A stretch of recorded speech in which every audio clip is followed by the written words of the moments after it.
Bienvenue à Virage. Aujourd'hui à l'émission, on vous présente deux véhicules. On va vous parler de la Toyota Corolla hybride traction intégrale. On va aussi parler de la Chrysler Pacifica. Et en compagnie de Chloé Gauvin de la Corporation Mobilis, on va parler emploi, beaucoup de nouvelles de l'industrie. Tout cela à Virage dans un instant.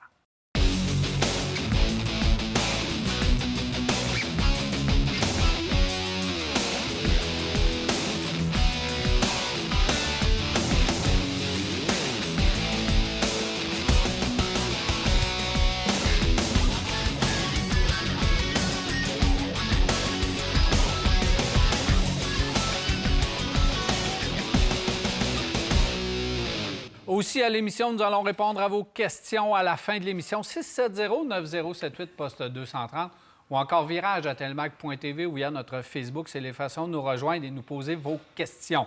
Jacques, bienvenue. Marc Bouchard, salut. Salut. Bon, ça va bien? Très bien, merci. Vous êtes en forme? Oui, je suis. Oui. Donc, deux véhicules. Marc, tu tenais absolument à nous parler de la Chrysler Pacifica. Oui, parce que c'est le genre de véhicule qu'on oublie trop souvent. En fait, pour beaucoup de gens, des minivans, ça n'existe plus, alors que ce sont de très bons véhicules qu'il faut considérer souvent à la place d'un utilitaire. Donc, on va pouvoir en discuter un peu plus longuement tantôt. Mais là, on va parler de la Toyota Corolla hybride et en plus, traction intégrale. Voici une berline parfaite pour le Québec. On ne disait pas ça de la Corolla, hein? Il y a quelques années. Au niveau du design, là, c'était vraiment très ordinaire et dénudé aussi en équipement il y a quand même plusieurs années.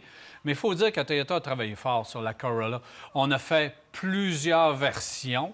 Là, maintenant, elle arrive avec hybride et traction intégrale, la première de la catégorie. On peut l'avoir en version hatchback, comme on appelle, là, 5 portes. Bref, on l'a en version hyper performante. On travaille fort avec la Corolla du côté de chez Toyota.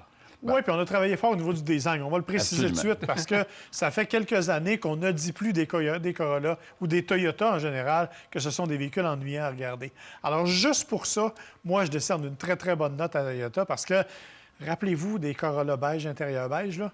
Puis vous allez... Il s'en est vendu. Oui, il s'en est vendu des tonnes. Alors, regardez ce qu'on a en studio maintenant. Vous allez voir qu'il y a une grande différence.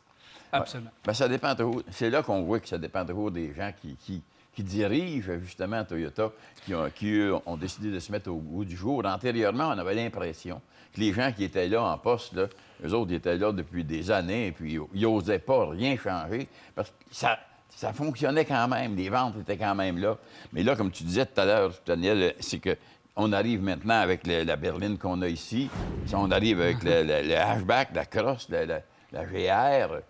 Et c'est tout du nom de la Corolla. Ah, oui. C'est certain qu'on en a vendu des millions au cours des années et qui s'est répandu partout à travers le monde. Moi, ce que j'aime de ces véhicules-là, comme c'est la voiture qu'on a ici actuellement, c'est que une chose que j'ai remarquée avant de débuter le studio tout à l'heure, c'est que j'ai été voir où elle était fabriquée, parce que je pensais qu'elle était fabriquée au Canada, à Cambridge, en Ontario, mais non, elle vient du Japon directement. Alors, elle, on peut dire que c'est une vraie japonaise.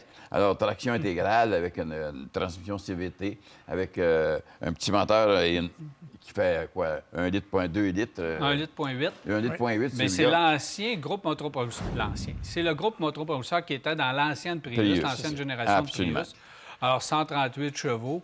Le 1,8 litres, qu'on sait que c'est fiable à pu finir. C'est ça, exactement. C'est un véhicule qui va vous survivre littéralement, là. C'est un véhicule qui est là pour bien des années parce que c'est un moteur qui est super fiable, super efficace.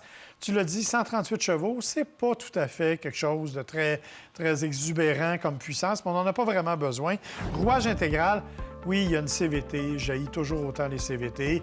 Je ne l'aime pas plus sur la Toyota Corolla, mais n'empêche que ça se marie bien avec la motorisation qu'on a là. Donc, on a fait quand même quelque chose d'intéressant. Et surtout, tu l'as dit, rouage intégral, petite berline, économique, une voiture de ville, super fiable. Je ne sais pas trop ce qu'on voudrait de plus. Surtout, il faut le dire, qu'on est dans un prix qui est, somme toute, raisonnable. Bien, on parle de... Tu voles le punch tout de suite, Marc. On voulait en parler encore davantage, mais vas-y, parce que c'est vraiment impressionnant au niveau du prix. Écoute, on parle de 32 000 à peu près pour celle qu'on a en studio, incluant transport et préparation. Donc, on est dans...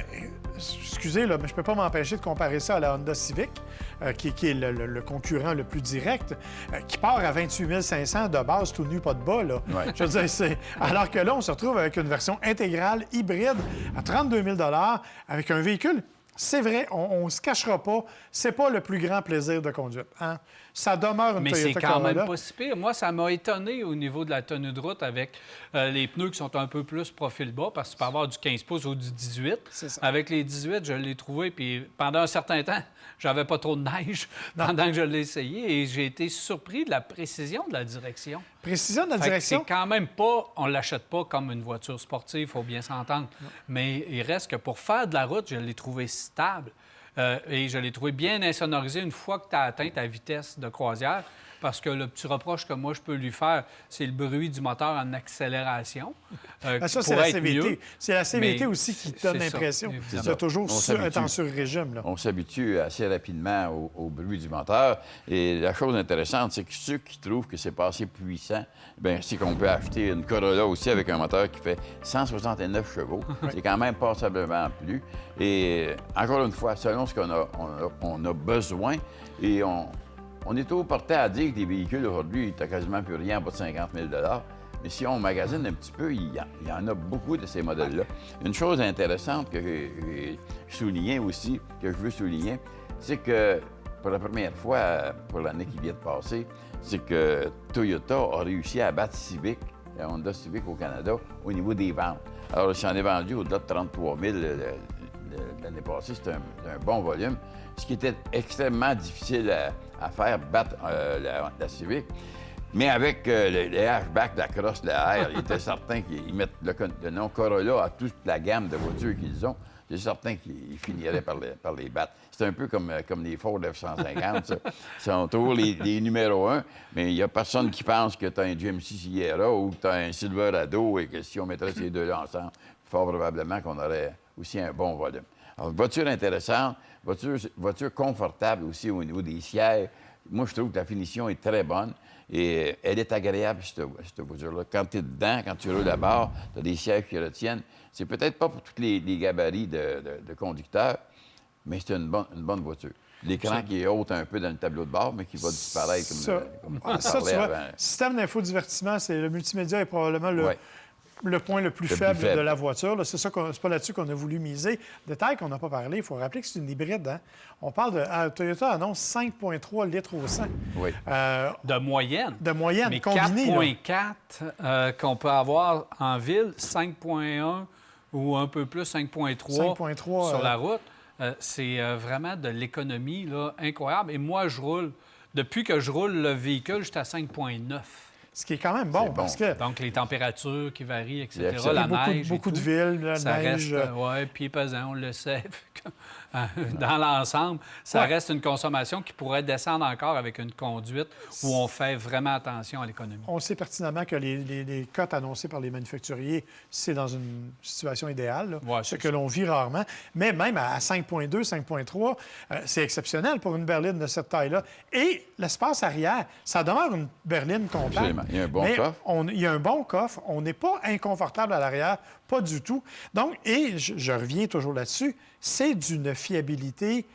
C'est increvable. Le moteur, le 1,8 là-dessus, là, c'est le genre de moteur que vous allez garder pendant des années tout en conservant votre économie de carburant. Alors ça, c'est ça. vraiment spectaculaire. C'est le point de vente numéro 1 où Toyota doit aller chercher les gens qui font de la route, qui font beaucoup de route.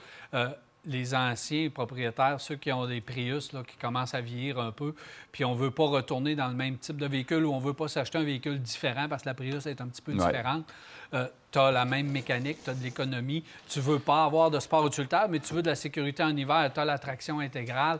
Bref, ils ont là un véhicule qui va faire en sorte que des gens vont pouvoir laisser le sport utilitaire, le fameux sport utilitaire, et s'en aller dans la berline, ce qui est une bonne nouvelle parce que c'est un véhicule qui est un petit peu plus petit, un petit peu plus économique. Pour ceux qui font beaucoup de routes et qui voyagent, regardez un peu la console centrale. C'est un autre point faible. Il n'y a pas beaucoup de rangement dans la console centrale, ni dans les portes. Oui, on a des vides-poches dans les portes, mais c'est quand même pas très volumineux. Fait que ça, c'est une petite affaire à améliorer. Oui. Tu as parlé de l'écran. Oui. À un moment donné, on va arrêter. Tu sais, cet écran-là, placé sur le sur le tableau de bord. Toyota, comme toutes les autres, ont embarqué dans la mode. Là, on est en train de terminer cette mode-là. Absolument. Et la nouvelle mode des écrans intégrés, et Toyota l'ont. La perfection, c'est l'Avalon. L'Avalon. De l'écran, je ne parle pas du véhicule. Parlons de l'écran intégré, c'est parfait. On doit reprendre ça du côté de chez Toyota, l'intégrer dans tous nos produits. L'écran est bien fait, bien placé. Le système, dans pas longtemps, la Corolla va passer dans le nouveau système qu'on a intégré dans les nouveaux véhicules. Qui est absolument fabuleux en Absolument. passant. Là. Toyota Fait que, Lexus, avec leur nouvelle interface, c'est probablement le meilleur système et le plus facile à utiliser actuellement, même si, malheureusement, il va être...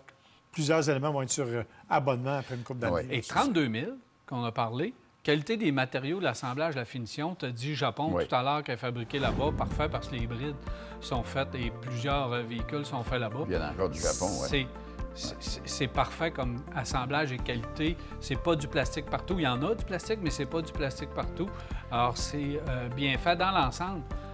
J'aime cette voiture-là, j'aime le prix, j'aime qu'est-ce qu'elle apporte et je suis content qu'on ne tombe pas dans le panneau de juste faire du sport utilitaire puis d'offrir le choix aux gens. Parce que je regarde la compétition, parce que pour avoir l'équivalent, il faudrait aller dans une Mazda 3 avec le système de traction intégrale, qui n'est plus dans les mêmes prix pantoute, ou aller dans l'Impreza, la même chose, parce que c'est des véhicules que le prix annoncé n'est pas si pire, mais Le dès qu'on... Crosstrek pourra être peut-être une alternative, mais Ouais. encore là, tu es dans un sport utilitaire, tu es un peu plus cher. Et il n'y a pas d'hybride. Il n'y a Attention. pas d'hybride. Et Il n'y a pas d'hybride. Moi, je pense que c'est surtout ça, là. Parce qu'il y a des... Et tout ça, dans sa catégorie Oui, hybride, absolument. traction intégrale, il n'y en a pas d'autres. Non. Fait que, il y a des gens là, qui vont devoir se réveiller. Oui, parce que même les Coréens hein, ont des petites voitures, des compacts qui sont hybrides, mais pas traction intégrale. Les Elantra, les Il Rio, faut attendre la etc., non. prochaine K4. La C'est K4 ça. qui La arrive, K4, là, ouais. ouais. Elle, on n'a pas de détails sur cette voiture-là. Et la prochaine Elantra, d'après moi, qui va être aussi Ouais. traction intégrale. La K4, en fait, ça va être la Forte. Il faut rappeler aux gens là, que c'est le C'est ça. remplacement de la Kia Forte. Et nouveau nom. On ne sait pas si elle va s'appeler K4 chez nous ou Forte. Il y a Coquette. des pays encore où elle va conserver l'ancien nom. On est-tu dans le bloc nouvelles de l'industrie? Non, OK. on ne fait que discuter. Merci, messieurs. Ça fait plaisir. Plaisir. En revolant, on s'arrête à virage et on vous revient rester avec nous. Car Expert, l'expert carrossier, vous a présenté cet essai routier. Car Expert à la fine pointe de la carrosserie.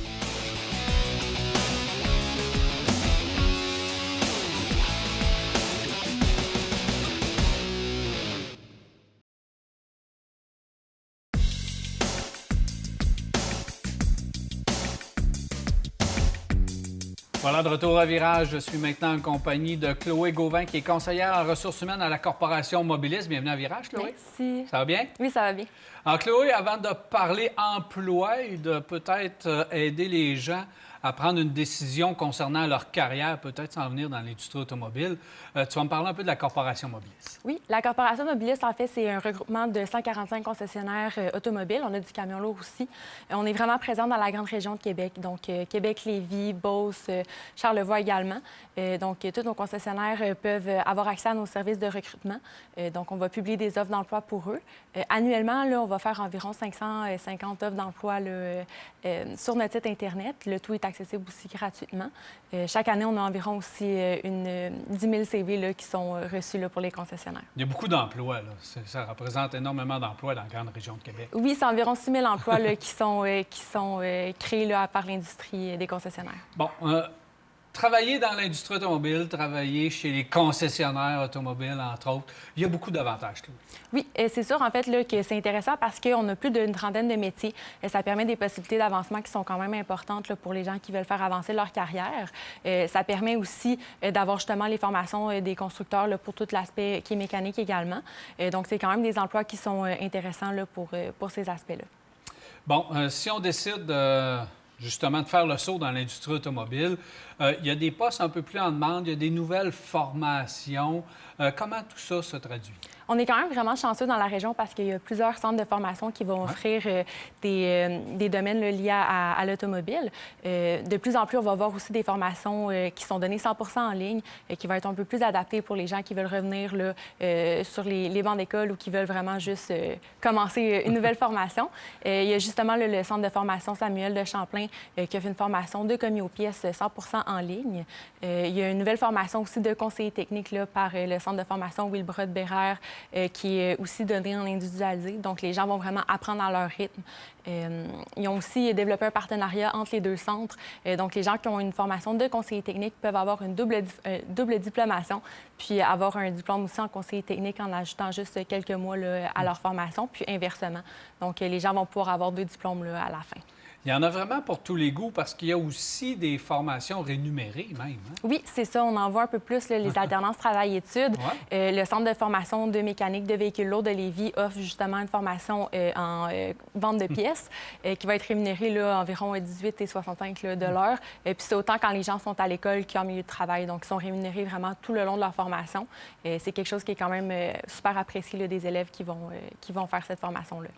Bon, on a parlé évidemment de nouvelles formations, mais toi, tu as des demandes de la part des concessionnaires. Parle-moi un peu là, des métiers que tu as en demande de la part des concessionnaires ou des postes qui sont les plus populaires. Bien, justement, en fait, la double diplomation commis aux pièces et conseiller technique vient vraiment répondre à des besoins spécifiques des concessionnaires parce que ça crée vraiment, en fait, des gens qui sont super polyvalents, qui peuvent être placés à plusieurs postes différents puis qui ont quand même toute l'expérience pour pouvoir le faire. Donc, les gens qui vont faire ces formations-là vont vraiment être avantagés par rapport aux autres dans le sens où ça va être des candidats vraiment privilégiés là, par les concessionnaires. Là. Tout aussi, tout ce qui est mécanique à la base, là, c'est super en demande. C'est des métiers où le taux de placement est très élevé. Donc, il y a quand même des belles perspectives d'avenir là, dans ces domaines-là. Surtout là, avec la période des pneus qui s'en vient, mais si on veut être conseiller aux ventes, on peut faire affaire avec toi et te le demander. Puis tous les autres postes qu'on connaît habituellement, évidemment, tout ce qui est comptabilité, tous les postes, réception, partout, tout ce qu'on peut travailler chez un concessionnaire, on peut t'appeler et appliquer, évidemment. Oui, c'est ça, exactement. Là, tout l'aspect aussi administratif qui est nécessaire là, pour le bon fonctionnement des concessions aussi. Souvent, il est oublié, là, mais il est quand même super essentiel là, aux concessionnaires. Si on ne sait pas trop quoi faire, si on veut se réorienter puis qu'on ne sait pas trop vers quoi se diriger, on peut faire affaire avec tes services et tu vas nous orienter vers le bon poste ou la bonne formation. C'est un peu ça, c'est un peu de la façon que ça fonctionne. Oui, c'est ça. On est là vraiment aussi pour accompagner les gens. Puis notre but, c'est que l'industrie se porte bien aussi.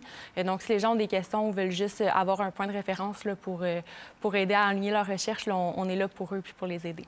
Bon, justement, comment est-ce qu'on fait pour te rejoindre? Oui, bien, en fait, là... Ou envoyer son CV. Oui, c'est ça. Bien, sur notre site Internet, là, on a toutes nos offres. Mes coordonnées sont aussi là, donc les gens peuvent communiquer avec moi par téléphone ou par courriel, il n'y a pas de problème. S'ils veulent juste aussi consulter nos offres sur le site, là, ils peuvent le faire là, en ligne directement. Absolument. Chloé Gauvin, conseillère en ressources humaines à la Corporation Mobilis, merci beaucoup d'être venue à Virage. Merci. Alors voilà, on s'arrête à Virage et on vous revient. Restez avec nous.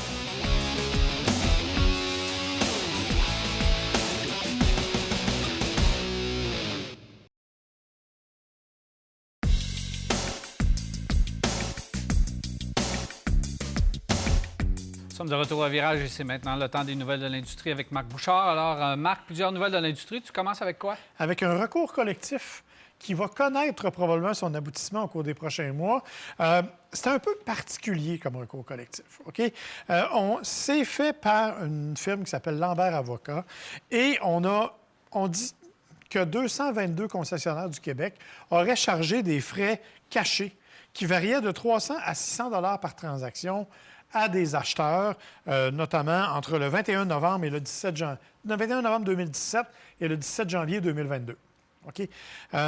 Donc, on avait au départ prévu rien de moins qu'un recours collectif de 500 millions de dollars. Oh boy! OK? Finalement, ça va se solder par 35 millions. Pas du tout la même affaire, mais quand même. Pas du tout la même affaire. 35 millions, c'est quand même beaucoup. C'est quand même beaucoup. Et ce que c'est, en fait, c'est que c'est 75 $ par client qui ont accepté d'embarquer dans ce recours-là. Sauf que sur les 222 concessionnaires, il y en a 150 qui ont accepté d'embarquer. faut préciser que pour eux autres, c'est pas qu'ils veulent se déclarer coupables et ils refusent de signer une déclaration de culpabilité, mais ils disent, tant qu'à aller se défendre en cours, ça va nous coûter plus cher que ça. Donc, on donne 75 de crédit aux clients qui sont touchés. Crédit qui va être applicable dans la concession. Donc, C'est un bon deal, là. c'est un vrai bon deal. C'est un vrai bon deal. Si les frais cachés étaient de 300 à 600, puis que tu finis à 75 donc c'est quand même Que un les deal gens pour les sont obligés de les concessionnaires. dépenser chez vous. Absolument. Fait que En c'est pas- accessoires comme- et en services. C'est ouais. ça. Comme concessionnaire, c'est pas une mauvaise chose, mais ça règle aussi le dossier. Donc, il y a 150 concessionnaires. Il y en a partout au Québec. Il y en a qui sont...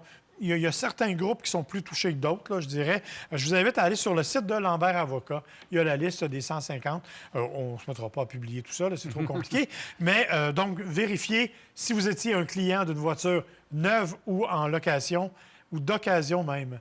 À cette époque-là, vous pourriez avoir droit aux 75 mais je vous le répète, surveillez comme il faut. Ça ne veut pas dire que votre concessionnaire... Et ça ne veut surtout pas dire que votre concessionnaire est coupable. Ça veut juste dire qu'il n'a pas envie de dépenser 10, 15, 20 000 en frais d'avocat puis d'être obligé de se débattre dans un dossier. Je le sais bien, mais c'est le rôle de la corporation et des corporations, des concessionnaires, de s'assurer que tout va être correct dans l'avenir. On a une volonté, on a fait un sommet là, pour essayer de trouver des solutions pour justement améliorer l'image des concessionnaires, améliorer le service à la clientèle, améliorer le tout. Alors, il reste encore du travail à faire et j'espère que les corporations vont prendre les mesures qu'il faut pour que leurs concessionnaires marchent droit. Je suis tout à fait d'accord avec toi. Juste une petite précision, il faut que ça passe devant un juge le 1er juin. Donc, ça sera pas, vous n'aurez pas votre chèque tout de suite, là. Ça va être bientôt, mais ce n'est pas encore confirmé. On va parler de Tesla, hein, parce qu'on aime beaucoup parler de Tesla. Tesla a décidé d'embaucher un nouveau cadre, un nouveau gestionnaire, dont le rôle est de s'assurer qu'on n'aura plus besoin de faire d'entretien du côté de Tesla. Alors, je m'explique. On veut concevoir des voitures qui ne nécessiteront aucun entretien. Bon. Tu ne changes pas les pneus chez Tesla, tu ne changes Ben, pas les freins chez Tesla. La réalité, c'est que déjà, en fait, on sait que Tesla n'est pas très fort là-dessus. Rappelez-vous, ils ont déjà été condamnés pour avoir créé un groupe dont la mission était d'appeler les clients pour essayer d'annuler les rendez-vous de service, hein, parce qu'ils trouvaient que ça coûtait trop cher. Donc, ce qu'ils vont faire, en fait, c'est qu'ils vont littéralement donner à des indépendants l'opportunité de réparer les Tesla. Eux ne veulent plus. Ils disent, écoutez, avec nos mises à jour logicielles over the air, on est capable de tout faire. Malgré tout, il y a des pièces mécaniques, il y a des trucs qui vont devoir être changés, les freins, les pneus, tout ce qui vient avec. Donc, on verra comment ça va s'articuler. On va réduire le personnel dans les ateliers de points de service de Tesla. C'est ce que ça veut dire. Puis, on va éviter une distribution trop grande des points de service. Sauf que tu sais qu'il y a déjà actuellement des conflits avec les indépendants qui disent « Nous, on ne veut pas réparer de Tesla parce que Tesla nous vend les pièces au même prix qu'aux clients. Donc, c'est pas payant ou il faut charger plus cher. » Donc, ça veut dire qu'il risque d'avoir des augmentations de tarifs pour les entretiens. Non et les seulement réparations ça, de la Tesla. disponibilité des pièces, la distribution des pièces également. On sait que Tesla n'est pas comme GM, Ford, Chrysler, n'ont pas un réseau de distribution de pièces qui existe depuis fort longtemps. Donc, tout ça est en train de se mettre en place. C'est une drôle de décision, mais ça ne me surprend pas. Mais attends, on va t'en parler d'une autre. OK. Tesla nous dit qu'en 2025, on va finalement avoir le Roadster. Hein? Le fameux Roadster dont on a parlé. Bien, là, Elon Musk est parti sur une autre bulle parce qu'il dit qu'il va être conçu, entre autres, avec les ingénieurs de SpaceX et que le Roadster pourrait avoir 10 petites fusées, des rocket thrusters en arrière. C'est ça qui va l'aider à faire le 0-100 en bas d'une seconde. Hein, en bas d'une seconde. Ça pourrait même être une voiture qui vole. Qu'est-ce que tu veux que j'ajoute à ça? Voyons donc. Je laisse aux auditeurs le soin, aux téléspectateurs le soin d'analyser ça comme un ils veulent. vendredi soir à 2 h du matin quand M. Moss Il a dit ça sur un laissé podcast passer. connu, en plus. Là. C'est pas... il n'a pas dit ça là, voyons. dans une soirée osée autour de... La NHTSA, tu sais, le ministère des Transports américain n'acceptera jamais un affaire de même. Là. Tu peux pas Alors, lui, il dit arriver que ça va avec être... ce genre de truc-là. il Et va avoir- les règlements, puis tous ceux qui veulent avoir, puis qui parlent de voitures qui volent, les règlements pour ce qui est des véhicules sur la route, puis les règlements pour ce qui est des véhicules dans les airs, c'est complètement deux mondes différents. Alors, ça te prend une autorisation pour décoller. Là. C'est pas demain matin qu'on va avoir ça, Et ça puis qu'on prend va un permis. pouvoir gérer. Ça prend un permis pilote, ça prend... Tu sais, il y a des règlements. C'est que la voiture volante, puis le taxi volant, puis les scie volants, là, calmons-nous le pompon, là, ça sera pas demain matin qu'on va avoir ça. Puis là, l'autre qui arrive avec des roquettes en arrière, puis des... Voyons donc. Ça va être un groupe d'options. Hein. Ça s'appelle le SpaceX Package. Juste pour ton information. Bref, je laisse ça aux gens. Du côté des autres voitures électriques, où le succès est peut-être moins au rendez-vous, c'est Fisker. On sait Fisker avec son Océan, qui est magnifique, qui est super beau, qui a présenté toutes sortes d'autres... Ben, ils mettent leur production en pause pendant 6 semaines. Et ils sont en train de parler avec des analystes pour présenter une proposition pour se placer sous la protection de la loi de la faillite du côté de chez Oui, Fisker. puis il y a des rumeurs qu'un fabricant devrait les sauver d'ici pas longtemps. On parle de Nissan beaucoup. Fait que, il y a 2-3 joueurs majeurs qui sont dans le dossier et qui analysent le dossier Fisker, mais ça a tellement été compliqué, disons, dans la dernière décennie pour Fisker. Les dettes accumulées et tout. Je pense que ça fait peur à bien du monde. Alors, j'ai hâte de voir ce qui va arriver avec Fisker, mais moi, je ferai attention. Pour l'instant, je ne vois pas vraiment de futur Moi non plus. Puis, comme à je te court dis, et moyen terme. Nissan qui veut les sauver à coût de 400 millions de dollars US, mais Nissan est en négociation avec Honda. Hein. Ils sont en train de faire des partenariats avec Honda qui vont nécessiter pas mal d'investissements. Est-ce qu'ils ont aussi. besoin de Fisker? Absolument pas. Absolument pas. Ça n'amène rien de nouveau dans le marché. Non. Parlant de choses nouvelles dans le marché dont on n'a absolument pas besoin, Jeep a décidé de mettre fin au Wrangler 392. Écoute, il y a quand même, parce que c'est Jeep, parce que c'est Stellantis, on a créé une édition finale, hein, tu t'en doutes. On ne pouvait pas passer sous cette occasion-là. Quel son! Ah oui, c'est incroyable. Le son de ce véhicule-là est Mais extraordinaire. mais un Wrangler de cette puissance-là, avec la tenue de route qu'on connaît du Wrangler... C'est pratiquement un véhicule de collection. Oh, absolument. Puis d'ailleurs, l'édition finale, ça va être 3300 exemplaires. Il y en a seulement 300 qui vont être disponibles au Canada. L'édition finale du 392, le Rubicon. Voilà. Et une dernière petite nouvelle, parce que je sais que c'est un véhicule que tu aimes beaucoup, la Mercedes AMG GT qui arrive avec un 4 cylindres. Ben oui. C'est, écoute... Mais électrifié. Oui, quand même. Mais on remplace l'ancien V6 par un... Quand même, là, 416 chevaux, 369 livres-pieds de couple, 0-100, 4,6 secondes, vitesse de pointe 280 km/h. Ça commence à être un petit 4 cylindres qui déménage pas mal. Évidemment, tout est là. On a allégé, on a modifié les suspensions, on a changé la totalité là, de tout ça, de l'ensemble, pour le rendre plus facile. Mais qui aurait pensé qu'un AMG aurait pu arriver avec un 4 cylindres 2 litres? J'avoue que moi, j'aurais pas pensé à ça. On évolue énormément et si le prix est bon, pourquoi pas? Je pense que ça va permettre, parce que cette voiture-là, en tenue de route, comportement... C'est incroyable. C'est vraiment incroyable. Mais on s'entend pour dire que c'est 100 000 et des poussières largement. 150 000 et des poussières, Marc. Exactement. Merci. Ça fait plaisir. Alors voilà, on s'arrête à virage et on vous revient. Restez avec nous. Ce segment est une présentation du réseau des garages recommandés CAA Québec et de B. Lepage Autoservice. Visitez caaquebec.com pour trouver votre garage.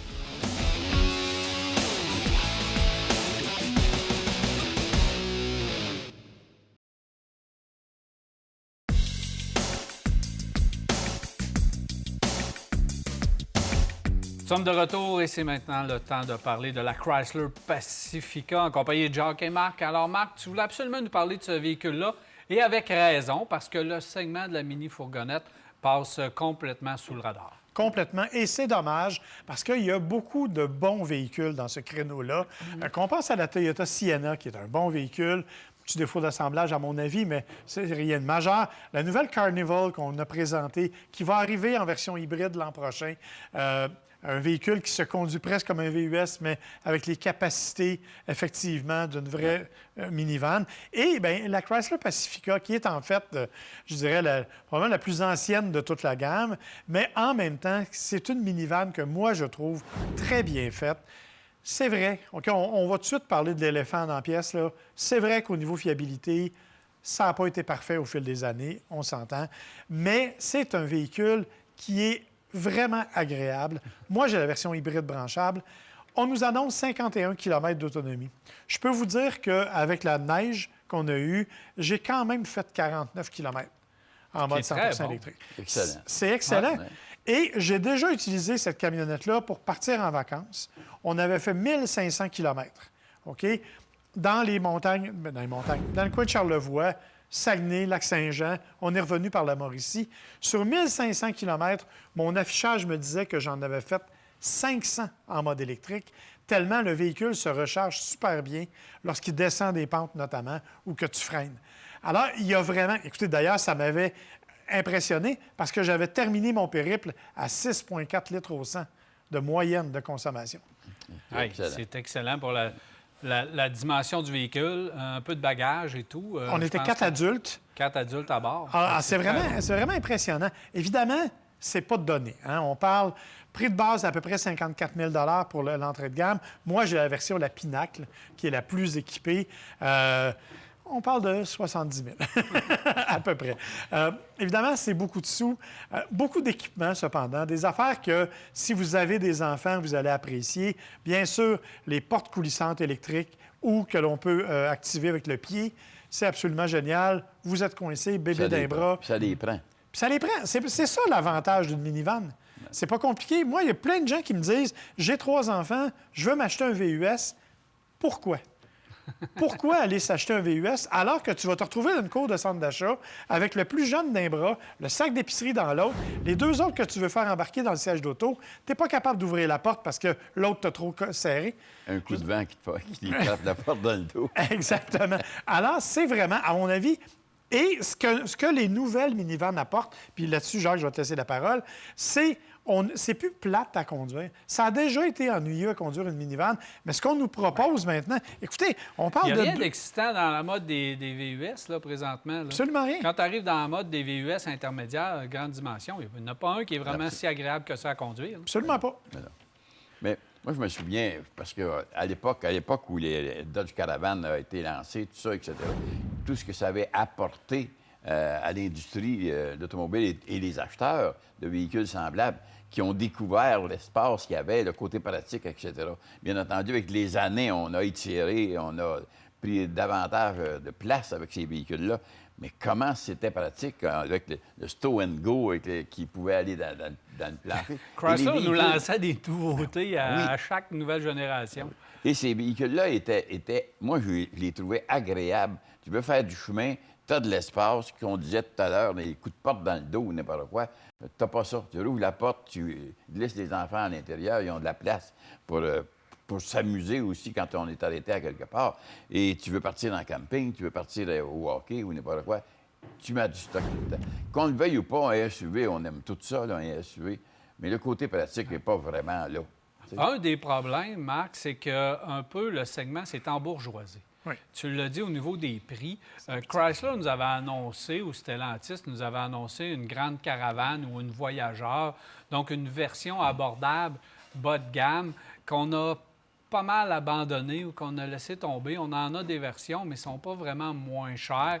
Est-ce qu'on n'aurait pas dû peut-être continuer la caravane? Parce que pour les familles, c'est qu'on n'a pas nécessairement les moyens de mettre 60 000 sur une mini-fourgonnette. Elle se vendrait encore si on l'avait. Absolument. Ils en vendraient plus que ce qu'ils vendent là. Puis Parce qu'il ne faut pas reculer bien des années en arrière. Je ne sais pas si vous vous souvenez de l'époque où on annonçait les Dodge Caravan à 19 995. Les gens qui ont acheté ça, ils ont fait du chemin avec ça. Et la mécanique était bonne, les transmissions étaient devenues bonnes. Et il y avait tout réparé, tout ce qu'il fallait. Parfait pour les familles, ça. C'était vraiment l'alternative idéale pour les familles. Et on en vendait beaucoup. Même nous, ici, les véhicules de service à la station, c'est des grandes caravanes. Alors, vers quoi on va se diriger une fois que ça va être... leur vie va être terminée? Bien, ça, c'est le problème. Payer problème, parce que la grande caravane, elle existe, tu le dis encore, mais à part à 42 000-43 000. On n'est pas dans quelque chose d'économique, pas du tout. Là. Donc, vous avez raison de dire que c'est devenu des véhicules de luxe. D'ailleurs, je regarde la série d'équipements. Je répète, j'ai la version haut de gamme, mais je regarde les équipements que j'ai là-dessus. C'est le fun d'avoir une caméra pour voir ce que les enfants font en arrière. Mais tu sais, quand je conduis, je suis capable de les entendre. Un micro pour leur parler. Un micro pour leur parler, tu sais. Il y a des écrans en arrière, aux places arrière, avec des jeux intégrés. Bon, je vous disais que 4 adultes, plus ou moins adulte. J'étais avec mon fils de 23 ans qui a passé le voyage à jouer des tic-tac-toe, puis il y a des bingos dans les écrans arrière. Mais je veux dire, c'est des bébelles, mais ça coûte plusieurs milliers de dollars à ajouter. Donc, Absolument. c'est là que ça devient un peu trop. Il faudrait revenir à des éléments de base, mais le principe même de la mini-fourgonnette, à mon avis, c'est le véhicule familial par excellence. Et on l'oublie trop souvent. C'est pour ça que je voulais en parler. Surtout qu'on fait maintenant des efforts. Il y a des versions intégrales. Ce n'est pas le cas de la Pacifica hybride, mais il y a des versions intégrales qui existent. Il y a des versions hybrides comme celle-là qui existent. Hybrides branchables dans mon cas. Il y aura des hybrides traditionnels. Alors, je pense qu'on est en train... On a une belle gamme. Il faudrait trouver un moyen d'abaisser les prix. Mais pour les familles, pour moi, c'est encore le véhicule le plus parfait et le plus polyvalent. Reste à voir et reste à convaincre l'industrie de multiplier les modèles dans ce segment-là et de faire une guerre de prix pour qu'on puisse avoir des véhicules qui sont abordables pour les familles. Exact. Ça, c'est, à mon avis... Il doit y avoir du travail à faire, mais parce que la compétition, c'est quoi? Toyota Sienna? Tu sais, Odyssey, Honda Sienna, Kia, Carnival, puis Honda. Carnival est peut-être la plus abordable du groupe. Absolument, absolument. Oui, mais en version hybride, attention. Mais Ouais, avoir là, un le hybride, prix, là, on va j'ai l'avoir hâte de tantôt. voir ce que ça va donner Eux comme autres, prix. eux autres, ils calculent pas longtemps pour s'ajuster. Exactement. Non. Merci, messieurs. Bougez Plaisir. pas. Bougez pas, parce que dans un instant, on répond aux questions des gens. Avec plaisir. On vous revient en virage.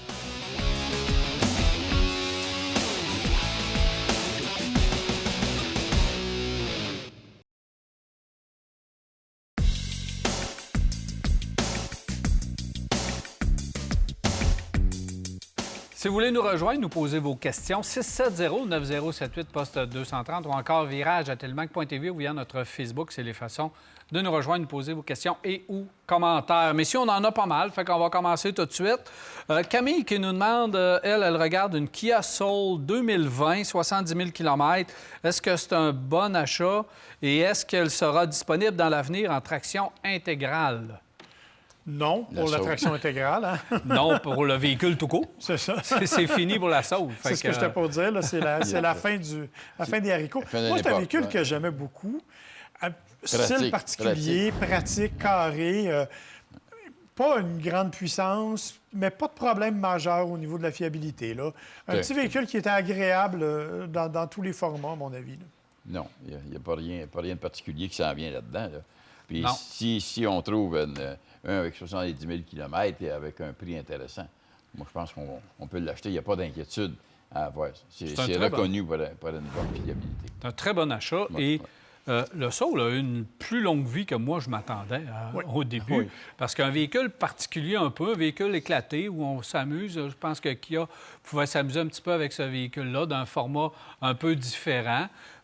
Moi, je me suis dit, d'après moi, ça ne durera pas trop longtemps. On va l'avoir pour quelques années. Non, on l'a renouvelé. J'ai eu du succès. On le renouvelle. Et là, la dernière version, 2020, c'est un peu plus chic. Un peu moins bébelle. Les Absolument. lumières dans les haut-parleurs, ces affaires-là. Plus doux pour l'économique également. Donc, on avait travaillé fort sur cette génération-là. Alors, pourquoi pas, mais on annonce la fin. Le Kia Soul ne sera pas renouvelé. Alors, il n'y aura pas de version traction intégrale parce que, justement, l'objectif, c'était d'offrir quelque chose qui est un genre de petit sport utilitaire abordable. Ça fait qu'on n'a pas voulu mettre Puis traction on l'a fait en intégrale. version électrique, mais c'était pas... Non, mais on a toutes les autres. On a l'équivalent en traction intégrale. Tu sais, on avait le Sportage, puis Oui, on avait absolument. d'autres véhicules à traction intégrale dans la même lignée. Gilles, il veut se gâter un peu, lui, avec une Porsche 718 Boxster, 36 000 km. On demande 69 500. J'ai pas l'année, par contre. Est-ce que je dois regarder quoi sur le véhicule? Pas grand-chose à regarder sur un véhicule comme ça. On va essayer de savoir de où il vient, s'il a été, ça n'a pas été cogné de rien, et l'entretien, si elle a été fait. Mais normalement, c'est des véhicules de très haute qualité et qui donnent un bon rendement. Les gens achètent ça pas toujours pour rouler, comme on dit, pour battre continuellement. C'est pour avoir le plaisir de conduire un type de véhicule comme ça. Et c'est vraiment très agréable à conduire. Et si c'est une 718 Boxster, si c'est le nom qu'elle porte, C'est ça. on sait que c'est un véhicule qui est très récent parce qu'avant Oui. ça, elle n'avait pas le chiffre 718. Donc, c'est un véhicule qui est assez récent avec lequel vous n'aurez pas de difficulté. Là.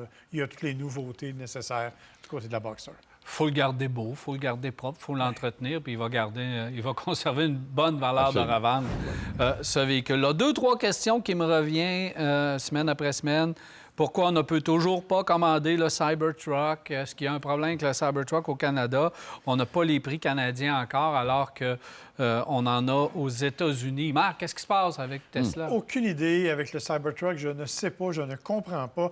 On nous a dit, bien sûr, qu'on retardait l'exportation parce qu'on n'était pas capable de fournir à la demande américaine. Donc, on veut combler d'abord les premiers acheteurs américains. Et ce n'est pas un grand succès jusqu'à maintenant, c'est-à-dire que beaucoup de gens qui ont acheté le Cybertruck ont eu toutes sortes de problèmes. On vient même d'avoir un message des ingénieurs de Tesla qui dit au monde d'arrêter de tirer du fusil sur leur camion parce que c'est pas vrai qu'il est blindé. Donc, on est un peu en retard sur le développement. Il y en a 2 ou 3 qui ont passé au travers. mais j'ai quelqu'un, c'est curieux, parce qu'on parle de ça, j'ai quelqu'un qui m'a appelé hier de la Floride, quelqu'un du Québec, ici, qui est à Lévis, et qui m'appelait, puis il dit, il y en a un, je suis stationné à côté d'un au centre d'achat, qui était... Puis il dit, au Québec, les as-tu vus? Oui, les débuts au salon de l'auto. Mais c'est tout, ça route, là, je n'ai pas croisé. Il n'y a pas encore assez. Ils ne sont pas capables de fournir aux demandes non. des premiers acheteurs prévus aux États-Unis, donc c'est pas tout de suite. OK, il y a Martin qui regarde. Mon choix s'est arrêté sur un Honda Ridgeline. Est-ce que c'est un bon choix? Je fais 6 000 km par année. Mon choix, c'est le compartiment. Le coffre, on utilise le terme, là, le coffre dans la boîte, qui fait donc le compartiment de rangement dans la boîte qui a fait pencher la balance. J'ai eu 4 Honda Accord. Alors, est-ce que c'est un bon achat, le Ridgeline? Bon achat, mais vraiment cher pour ce qu'ils proposent. Moi, je trouve que c'est un véhicule... Tu sais, si vous faites 6 000 km par année, est-ce que vous avez vraiment besoin d'un véhicule de cette taille-là et de ce mode-là? Parce que je trouve... C'est pas un mauvais véhicule, loin de là. Un véhicule un peu vieillissant, là, on va se le dire. Mais c'est une valeur sûre. C'est un véhicule qui ne perdra pas de valeur, mais c'est cher à l'achat. Et c'est cher à rouler, là. Il y a eu 4 Honda Accord. Oui. Oui. Yeah. On a ici un amateur de Honda qui est habitué de payer ses véhicules. Puis, il faut le dire, le Ridgeline va lui donner de la qualité. Oui. De produits, de la fiabilité incroyable, valeur de revente. Je pense que c'est peut-être le meilleur produit Honda. C'est un Ridgeline en valeur totale et combinée. C'est vraiment une belle valeur sûre. Si on regarde dans la compétition, est-ce qu'un Santa Cruz pourrait faire l'affaire puis on sauve 20 000 ou à peu près? T'sais? C'est ça. Fait C'est que ça là, la question. il y a des options à regarder, Canyon, Colorado de base. Mais il n'y a pas le coffre qui se verrouille dans la boîte, là, comme le cas du Ridgeline. Le Ridgeline va bien. Ça va bien. Comme je dis, je ne peux pas rien reprocher à ce véhicule-là, sauf la facture qui vient avec. Oui, mais ça, on peut le reprocher à tous les véhicules Honda. Toute la gamme. Toute la gamme. Oui. Toute la gamme. Dire que c'est un petit peu plus cher que la moyenne. Vous avez de la qualité, vous avez de la valeur de revente. Ça, on ne dénigre pas ça, mais c'est un peu plus cher. Oui. Bien, justement, parlons de véhicules chers, un peu plus chers que prévu. Monsieur Poulain qui regarde pour un Chevrolet Equinox EV ou le Honda Prologue. Tiens, Honda Prologue qui arrive dans la discussion. Est-ce la même plateforme, Marc? Absolument. C'est le même véhicule, en fait. C'est pas compliqué, là. Blazer, c'est le même véhicule aussi. Presque, là. Blazer est un petit peu plus gros. Le Prologue sera un petit peu plus gros que l'Equinox. En fait, oui, mais c'est exactement la même mécanique. C'est la plateforme Ultium. C'est la même plateforme Ultium. Tout est à peu près pareil. Effectivement, le Prologue est un petit peu plus gros. L'Equinox, bien, on l'a vu, le prix n'est pas exactement celui qu'on nous avait promis en étant poli. Donc, oui, vraisemblablement, ce seront de bons véhicules. On n'a pas eu... moi, j'ai pas eu l'occasion d'essayer le Prologue encore. Toi, oui. Oui, le Prologue va vraiment bien. C'est tout un véhicule. Est-ce qu'il est disponible? Je pense pas. Non. L'Equinox, est-ce qu'il est disponible? Non. Et on n'a pas encore les prix de l'Equinox avec traction intégrale. Oui. On a eu les prix pour la traction, mais on n'a pas encore eu les versions à traction intégrale. Donc, je présume que ça va être très près des prix du Prologue. Alors, vous avez à peu près le même véhicule, c'est selon vous. Allez magasiner, essayer le véhicule, comment vous allez vous sentir confortable. Moi, j'ai adoré le silence de roulement du Prologue, j'ai adoré la finition intérieure, le rendement, le kilométrage restait assez fidèle au kilomètre passé, donc à une température qui frôlait le point de congélation. Alors, j'ai aimé je vais juste faire une petite jambette. Puis je l'ai trouvé plus beau qu'en photo, le Prologue. Ouais. quand même fait une petite jambette au prologue en disant que actuellement, Honda travaillait avec GM pour la réalisation de ces modèles électriques. Ils ne le font plus. Ça veut dire que le prologue que vous voyez actuellement, c'est le premier et le dernier de cette gamme-là, avec ce que ça veut dire pour le futur, parce que Honda va s'associer avec Nissan pour développer des voitures électriques. Ouais. Donc, Le prochain prologue va être un Aria. probablement. Alors, pour le moment, en tout cas, on sait que ce ne sera pas la même plateforme. Que ça sera pas le même véhicule. La question se pose, est-ce qu'on va s'améliorer? Je ne sais pas. C'est ça. Mais il reste que Nissan, le groupe Renault, Nissan ont quand même de l'expérience dans les véhicules électriques. Puis ils veulent amener Alors, des plus petits véhicules électriques plus abordables avec Honda et Nissan. Donc, évidemment, mais c'est confirmé, Honda, GM, l'entente électrique ne fonctionne plus. Donc, Mais le courant ne passe plus, voyons. On fait entente avec GM, on laisse GM, puis là, c'est un ménage à trois, cette affaire-là. Là, on s'en va avec une autre Toyota compagnie. a fait semblable. Tu sais, quand il était avec Mazda, on Un peu avec Subaru, un peu avec BMW, un petit peu avec tout le monde. Ouais, mais Tout le Toyota, monde couche avec tout le monde dans cette industrie-là. Toyota est propriétaire en partie de Subaru, par exemple. Ah, Il y a c'est ça. comme des liens qui sont différents. Dans le cas de Honda, c'est vraiment complètement arrivé de nulle part, l'entente avec Nissan. Puis tu l'as dit, le groupe Renault-Nissan a beaucoup de plateformes électriques extrêmement populaires, de petits formats en Europe. Ça devrait être extrêmement avantageux pour nous. Ce qui manque ici, je pense, c'est des petits véhicules électriques. Puis les Chinois sont équipés de petits véhicules Mais électriques. pour le moment, Et malheureusement. mais qu'ils rouvrent les portes, là, ça va rentrer pas à peu près. là. Oui, C'est vrai. absolument. José qui regarde une Fiat 500 électrique, est-ce que, évidemment, ça va être meilleur? Est-ce que ça va être mieux construit, disons-le, comme ça, que la Fiat 500 actuelle? Et ce que j'ai vu au Salon de l'Auto, ça a l'air bien fait, là. Les matériaux, c'est cute. La finition du véhicule qui était au Salon de l'Auto, je ne peux pas parler en général, semblait vraiment très bien. Et je suis étonné, c'est pas José qui dit ça, c'est moi, là.